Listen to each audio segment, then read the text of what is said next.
Баршаларыңызға сәлем, менің каналыма қош келдіңіздер. Алдыңғы видеода уәде еткенімдей, бүгін сіздерге туалетная бумагадан ойналатын қарапайым ойын түрлерін көрсететін боламыз. Егер менің каналыма тіркелмеген болсаңыз, тіркеле кетіңіздер және де видеоны соңына дейін көрулеріңізді сұраймын.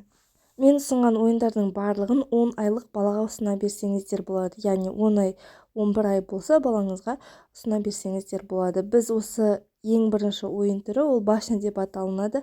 Оны ең алғаш қызыммен 10 айынан бастап, ұлыммен де сол 10 айынан бастап ойнаған болатынбыз. Балаларға өте қатты қызықты. Башняны көбінесе конструкторлармен құрып жатады, бірақ та осындай нестандартты түрі туалетная бумагамен де ойнатып көрсеңіздер болады. Және де ең бір қызығы, башня биіктеген сайын ол шайқалуы мүмкін және құлап кетуі мүмкін. Құлаған кезде де балаға бух, құлады деген сөздерді енгізу арқылы баланың сөздік қорын көбейтуге болады. Ал ойынның өзі баланың координациясын дамытады.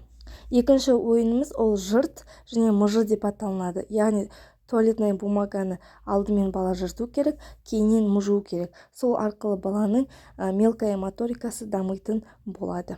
Көбінесе қағаз жыртқанды ұнататын балаларға осы ойынды ойнатсаңыз құба-құп болады. Келесі үшінші ойынымыз көбінесе Монтессори балабақшаларында жіппен жасалынып жатады. Сол әдісті туалетная бумагамен де жасасақ болады. Яғни туалетная бумагадан линия жасап қоямыз, бала сол линиядан өту керек. Бұл ойын баланың координациясын дамытатын болады. Келесі соңғы ойынымыз баланың екі ми жарты шарымен қоса ұсақ қол моторикасын, яғни мелкая моторикасын дамытуға арналған ойын. Бала екі қолымен бірдей бумаганы орау керек.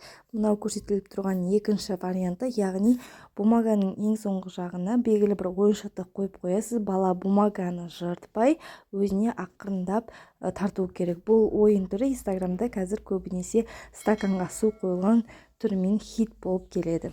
Құрметті оқырмандар, бүгінгі ұсынған ойынымыз осындай. Егер сіздерге ұнаған болса, лайк басып, комментарий қалдыра кетіңіздер. Өзге де аналармен бөлісе отырыңыздар және келесі видеоларда кездескенше.